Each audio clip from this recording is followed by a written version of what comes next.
PSC diary എന്ന YouTube ചാനലിലേക്ക് എല്ലാവർക്കും സ്വാഗതം. മുൻവർഷ ചോദ്യങ്ങളാണ് നമ്മൾ ഈ ക്ലാസ്സുകളിൽ വിശകലനം ചെയ്തുകൊണ്ടിരിക്കുന്നത്.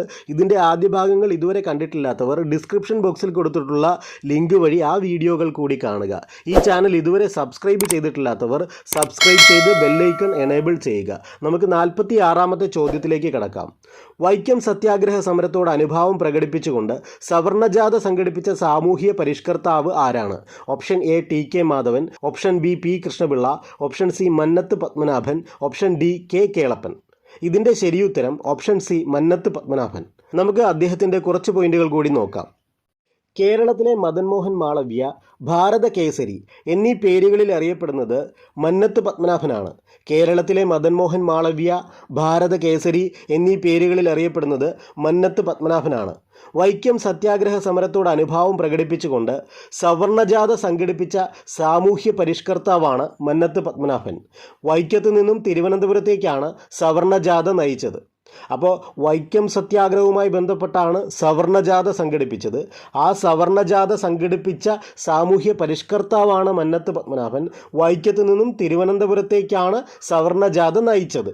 ഇതുകൂടാതെ സവർണജാഥ നടത്താൻ മന്നത്ത് പത്മനാഭനോട് നിർദ്ദേശിച്ചത് മഹാത്മാഗാന്ധിയാണ്, അഥവാ ഗാന്ധിജിയാണ്. അപ്പോൾ സവർണജാഥ നടത്താൻ മന്നത്ത് പത്മനാഭനോട് നിർദ്ദേശിച്ചതാരാണ്? മഹാത്മാഗാന്ധി.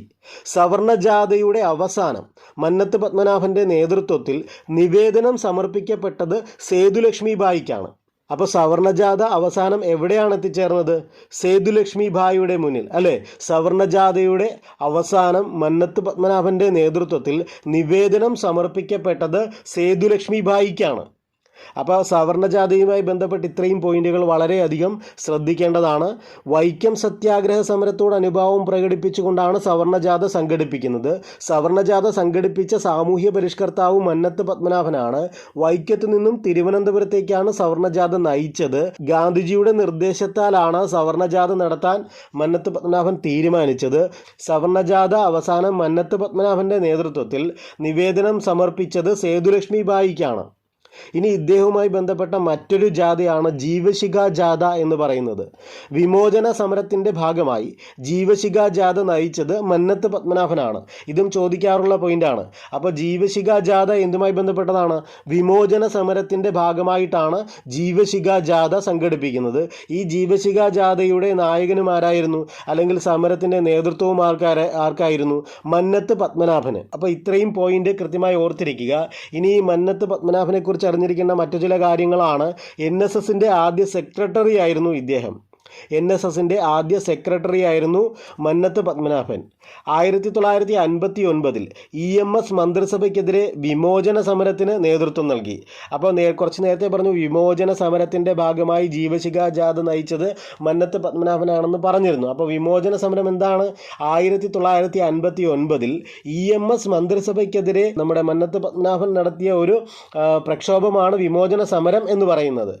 അപ്പോൾ 1959 EMS മന്ത്രിസഭയ്ക്കെതിരെ വിമോചന സമരത്തിന് നേതൃത്വം നൽകിയത് ഇദ്ദേഹമാണ്. ഇതേ പോയിന്റ് തന്നെയാണ്. വിമോചന സമരത്തിന്റെ ഭാഗമായി ജീവശിഖ ജാഥ നയിച്ചത് മന്നത്ത് പത്മനാഭനാണ് എന്നുള്ളത്. വിമോചന സമരത്തിന് നേതൃത്വം കൊടുക്കുന്നത് മന്നത്ത് പത്മനാഭനാണ്. എന്താണ് വിമോചന സമരം? 1959 EMS മന്ത്രിസഭയ്ക്കെതിരെ മന്നത്ത് പത്മനാഭൻ നടത്തിയ പ്രക്ഷോഭമാണ് വിമോചന സമരം. ആ വിമോചന സമരത്തിന്റെ ഭാഗമായി നടത്തിയ ജാഥയാണ് ജീവശിഖ ജാഥ. ആ ജീവശിഖ ജാഥ നയിച്ചത് മന്നത്ത് പത്മനാഭനാണ്. ഇനി ഗുരുവായൂർ സത്യാഗ്രഹ കമ്മിറ്റിയുടെ പ്രസിഡന്റ് മന്നത്ത് പത്മനാഭനായിരുന്നു. 1947 മുതുകുളം പ്രസംഗം നടത്തിയത് മന്നത്ത് പത്മനാഭനായിരുന്നു. ഇദ്ദേഹത്തിൻ്റെ ആത്മകഥയാണ് എൻ്റെ ജീവിത സ്മരണകൾ എന്നുള്ളത്. അപ്പോൾ ഇത്രയും പോയിന്റ് ഒന്നുകൂടി നോക്കാം. NSSൻ്റെ ആദ്യ സെക്രട്ടറി, 1959 EMS മന്ത്രിസഭയ്ക്കെതിരെ വിമോചന സമരത്തിന് നേതൃത്വം നൽകി, വിമോചന സമരത്തിൻ്റെ ഭാഗമായി ജീവശിഖ ജാഥ നയിച്ചു, 1947 മുതുകുളം പ്രസംഗം നടത്തി, ഗുരുവായൂർ സത്യാഗ്രഹ കമ്മിറ്റിയുടെ പ്രസിഡൻ്റായിരുന്നു. ആത്മകഥ എൻ്റെ ജീവിത സ്മരണകൾ എന്നുള്ളതാണ്. ഇവിടെ ഇനി നിങ്ങൾ ശ്രദ്ധിച്ചിരിക്കേണ്ട മറ്റൊരു പോയിന്റ് പറയാം. അറിഞ്ഞിരിക്കേണ്ട ഒരു പോയിൻ്റാണ്. ഈ NSSൻ്റെ ആദ്യ സെക്രട്ടറിയാണ് ഈ നമ്മുടെ മന്നത്ത് പത്മനാഭൻ എന്ന് പറയുന്നത്. ഈ NSSൻ്റെ ആദ്യ പ്രസിഡന്റ് കെ കേളപ്പനാണ്. ഇനി ഇത് കഴിഞ്ഞിട്ട് ഗുരുവായൂർ സത്യാഗ്രഹം നമ്മൾ പഠിക്കുമ്പോൾ ഈ പറഞ്ഞ രണ്ട് പേരുടെ പൊസിഷൻസ് തിരിഞ്ഞു വരും. അതുകൊണ്ടാണ് ഇതിപ്പോഴേ അറിഞ്ഞിരിക്കുക. NSS നായർ സർവീസ് സൊസൈറ്റിയുടെ ആദ്യ സെക്രട്ടറി എന്ന് പറയുന്നത് മന്നത്ത് പത്മനാഭനും ഇതിൻ്റെ സ്ഥാപക പ്രസിഡന്റ് എന്ന് പറയുന്നത് കെ കേളപ്പനുമാണ്. ഇത് NSSൻ്റെ കാര്യമാണ്. NSSൻ്റെ പ്രസിഡന്റ്, സ്ഥാപക പ്രസിഡന്റ് കെ കേളപ്പൻ, അതിൻ്റെ സെക്രട്ടറി, ആദ്യത്തെ സെക്രട്ടറി എന്ന് പറയുന്നത് മന്നത്ത് പത്മനാഭൻ. ഇത് ഗുരുവായൂർ സത്യാഗ്രഹത്തിലേക്ക് വരുമ്പോൾ ഇത് തിരിഞ്ഞു വരും. ഗുരുവായൂർ സത്യാഗ്രഹ കമ്മിറ്റിയുടെ പ്രസിഡന്റ് ഇദ്ദേഹമായിട്ട് മാറും, മന്നത്ത് പത്മനാഭനും. അതിൻ്റെ സെക്രട്ടറി കെ കേളപ്പനുമായിട്ട് മാറും. അപ്പോൾ ഇവിടുത്തെ പ്രസിഡന്റ് സെക്രട്ടറിയും അപ്പുറത്തെ സെക്രട്ടറിയും പ്രസിഡന്റുമായിട്ട് മാറും.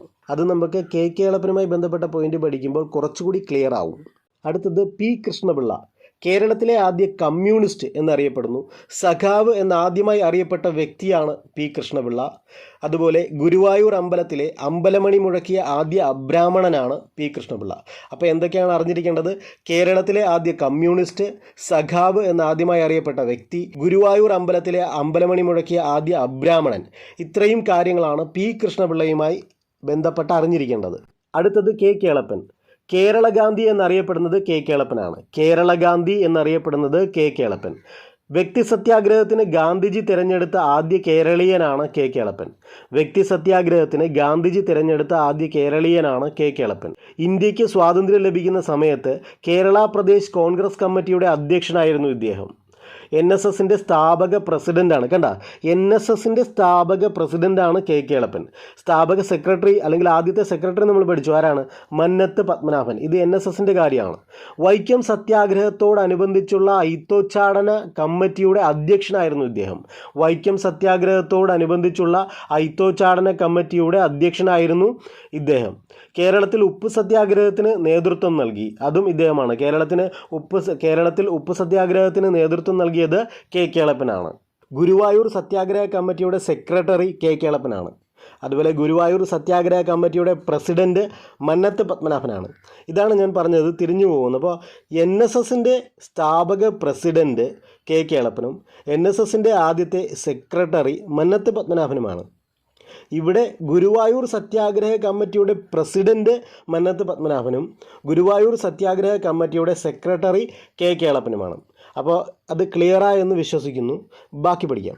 അപ്പോൾ കെ കേളപ്പനുമായി ബന്ധപ്പെട്ട പോയിന്റുകൾ ഏതൊക്കെയാണ്? കേരള ഗാന്ധി എന്നറിയപ്പെടുന്നു. വ്യക്തി സത്യാഗ്രഹത്തിന് ഗാന്ധിജി തിരഞ്ഞെടുത്ത ആദ്യ കേരളീയനാണ് കെ കേളപ്പൻ. ഇന്ത്യക്ക് സ്വാതന്ത്ര്യം ലഭിക്കുന്ന സമയത്ത് കേരള പ്രദേശ് കോൺഗ്രസ് കമ്മിറ്റിയുടെ അധ്യക്ഷനാണ്. NSSൻ്റെ സ്ഥാപക പ്രസിഡൻ്റാണ്. വൈക്കം സത്യാഗ്രഹത്തോടനുബന്ധിച്ചുള്ള ഐത്തോച്ചാടന കമ്മിറ്റിയുടെ അധ്യക്ഷനാണ്. കേരളത്തിൽ ഉപ്പ് സത്യാഗ്രഹത്തിന് നേതൃത്വം നൽകിയത് ഇദ്ദേഹമാണ്. ഗുരുവായൂർ സത്യാഗ്രഹ കമ്മിറ്റിയുടെ സെക്രട്ടറി ആയിരുന്നത് കെ കേളപ്പനാണ്. നമുക്കടുത്തത് TK മാധവനുമായി ബന്ധപ്പെട്ട പോയിന്റുകൾ നോക്കാം. വൈക്കം സത്യാഗ്രഹത്തിൻ്റെ പ്രധാന നേതാവാണ് TK മാധവൻ. ഇത് തന്നെയാണ് ഏറ്റവും പ്രധാനപ്പെട്ട പോയിന്റ്. വൈക്കം സത്യാഗ്രഹത്തിൻ്റെ പ്രധാന നേതാവ് TK മാധവൻ. 1923 കാക്കിനഡയിൽ ചേർന്ന ഇന്ത്യൻ നാഷണൽ കോൺഗ്രസ് കമ്മിറ്റിയുടെ സമ്മേളനത്തിൽ ഐത്തോച്ചാടനത്തിനെതിരെ പ്രമേയം പാസാക്കിയ വ്യക്തിയാണ് TK മാധവൻ. ഈ രണ്ട് പോയിൻ്റാണ് വളരെ പ്രധാനപ്പെട്ട പോയിൻ്റ് എന്ന് പറയുന്നത്. ഒന്ന്, വൈക്കം സത്യാഗ്രഹത്തിൻ്റെ പ്രധാന നേതാവാണ് TK മാധവൻ. പിന്നെ 1923 കാക്കിനഡയിൽ ചേർന്ന ഇന്ത്യൻ നാഷണൽ കോൺഗ്രസിൻ്റെ സമ്മേളനത്തിൽ ഐത്തോച്ചാടനത്തിനെതിരെ പ്രമേയം പാസാക്കിയ വ്യക്തിയാണ് ഇദ്ദേഹം. യഥാർത്ഥത്തിൽ വൈക്കം സത്യാഗ്രഹം ആരംഭിക്കുന്ന 1924 അതിനു മുമ്പ് തന്നെ ഇന്ത്യൻ നാഷണൽ കോൺഗ്രസ് കമ്മിറ്റിയുടെ ഒരു മീറ്റിംഗ് 1923 കാക്കിനഡയിൽ ചേർന്നിരുന്നു. അപ്പോൾ ആ മീറ്റിങ്ങിൽ കേരള പ്രദേശ് കോൺഗ്രസ് കമ്മിറ്റിയുടെ പ്രതിനിധിയായിട്ട് ഇദ്ദേഹം അവിടെ പങ്കെടുക്കുന്നുണ്ട്. കാക്കിനഡയിൽ പങ്കെടുത്തിട്ട് അദ്ദേഹം ഈ ഐത്തത്തിനെതിരെ ഒരു പ്രമേയം ഐത്തത്തിനെതിരെയുള്ളൊരു പ്രമേയം അവിടെ അവതരിപ്പിക്കുന്നുണ്ട്. അവിടെ അവതരിപ്പിച്ച് അതിന് അനുമതി കിട്ടിയതിന് ശേഷമാണ് 1924 വൈക്കം സത്യാഗ്രഹം ആരംഭിക്കുന്നത്. അതാണ് അതിൻ്റെ ഒരു ഹിസ്റ്ററി. വൈക്കം സത്യാഗ്രഹത്തിൻ്റെ ഹിസ്റ്ററി എന്ന് പറയുന്നത് അതാണ്. അപ്പോൾ വൈക്കം സത്യാഗ്രഹത്തിൻ്റെ പ്രധാന നേതാവാകുന്നത് അങ്ങനെയാണ്. അപ്പോൾ ഈ TK മാധവനാണ് 1923 കാക്കിനഡയിൽ ചേർന്ന ഇന്ത്യൻ നാഷണൽ കോൺഗ്രസിൻ്റെ സമ്മേളനത്തിൽ ഐത്തോച്ചാടനത്തിനെതിരെ ഒരു പ്രമേയം പാസ്സാക്കുന്നു. അതിനെ തുടർന്നാണ് വൈക്കം സത്യാഗ്രഹം ആരംഭിക്കുന്നത്. ഇനി നടക്കാൻ പോകുന്ന PSC പരീക്ഷകൾക്ക് വേണ്ടിയുള്ള റാങ്ക് മേക്കിംഗ് ആയിട്ടുള്ള പ്രധാന ടോപ്പിക്കുകൾ ഉൾപ്പെടുത്തിയിട്ടുള്ള വീഡിയോകൾ മാത്രമായിരിക്കും നമ്മുടെ ചാനലിലൂടെ നൽകുക. അതുകൊണ്ട് ഈ ചാനൽ ഇതുവരെ സബ്സ്ക്രൈബ് ചെയ്തിട്ടില്ലാത്തവർ സബ്സ്ക്രൈബ് ചെയ്ത് ബെൽ ഐക്കൺ എനേബിൾ ചെയ്യുക. നിങ്ങൾക്ക് ഈ വീഡിയോ ഇഷ്ടപ്പെട്ടുവെങ്കിൽ ലൈക്ക് ചെയ്ത് നിങ്ങളുടെ സുഹൃത്തുക്കൾക്ക് ഷെയർ ചെയ്യുക. താങ്ക്